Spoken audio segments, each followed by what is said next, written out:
Hello and welcome to ModKit. In this episode we're looking at the classic RPG Star Wars Knights of the Old Republic 2. The Sith Lords is the sequel to the Knights of the Old Republic, this time developed by Obsidian rather than BioWare. Knights of the Old Republic 2 sets out well with new storyline and new characters. This guide is intended to improve the graphics, content and stability of the game further. The first section of this guide will focus on getting the game to run on modern systems. We'll then move on to widescreen patching and the main TSLRCM patch, followed by any additional mods, and finally a demonstration of the modified game.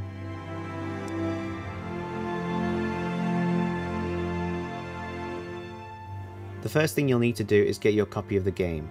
Knights of the Old Republic 2 is currently available on Steam and GOG. Retail versions can also be used with this guide. You will also need to know where you have the game installed. For most users this will be selected during the installation. For Steam users you can find this by going to Steam, Settings, Downloads and Steam Library folders. Most sections of this guide will be compatible with different language versions. However, certain mods such as M478 will not work with these versions. It is also strongly recommended that you back up your game so that it can be restored for later use. For retail versions you may have to download additional patches before continuing this guide. For US versions, download the US only version patch. For other languages and versions, download the first patch and install. Then, install the second patch. You will also want to download the upgraded movies and sounds files. To install these, simply copy the contents and EXEs to your KOTOR 2 directory and run. For Steam users, you can improve compatibility by disabling the in-game Steam overlay. To do this, right-click the game in the Steam library and choose Properties. Then untick the Steam overlay checkbox. All versions should run the game in compatibility mode. To do this, right-click the swkotor2.exe file and choose Properties. Then choose Compatibility, then change the compatibility settings to Windows XP Service Pack 2 or 3. Then apply and close. Running the game as administrator will also help with compatibility. The description will also contain other tips and fixes to help solve issues. At this point we may now start the game. Once at the main menu, go to Options, then Graphics. Select your screen resolution. Here I'm going to select the highest available value. Then go into the Advanced Options. Set the anti-aliasing to your preference, in my case I'm choosing 8 times. Set anisotropic filtering to 16 times, and soft shadows to on. You may also want to change the other configurations within the game at this point. From here you can play the original version of the game. For additional mods, continue the guide.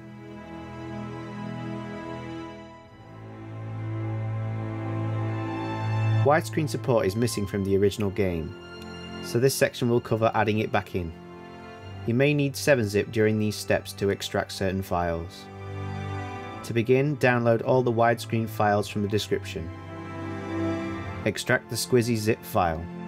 Then copy the swkotor2 exe file. Replace the existing exe in your game directory. Next, extract the uni.ws zip file and run the exe.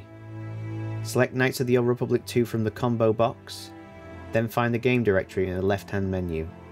Enter your custom resolution to the boxes, then choose Patch. Now extract the UI files.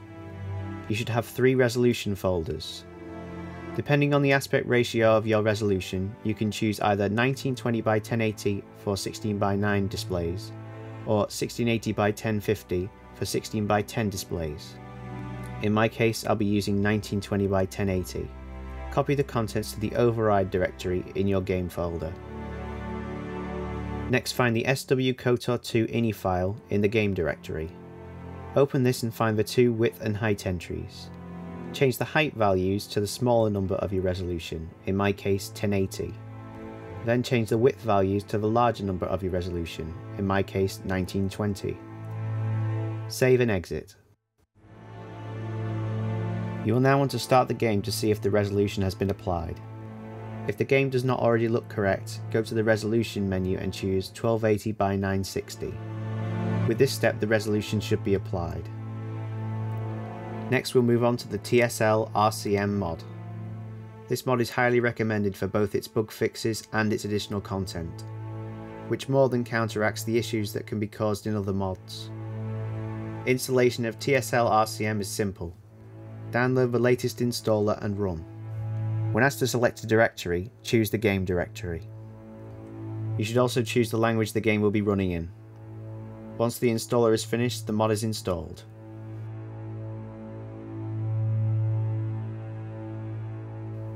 There are also a number of additional mods, one of the greatest being M478.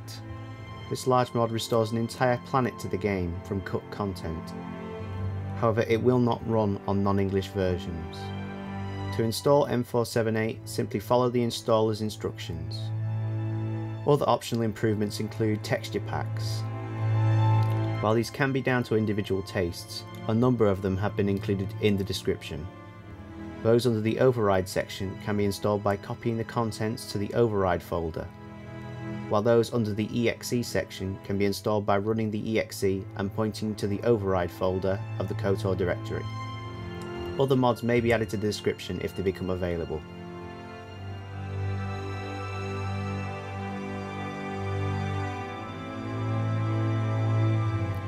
Even 10 years after its release, KOTOR 2 is still worth playing today.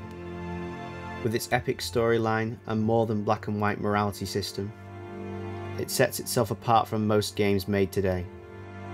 And now, with mods making it a much more stable and comprehensive game than ever before.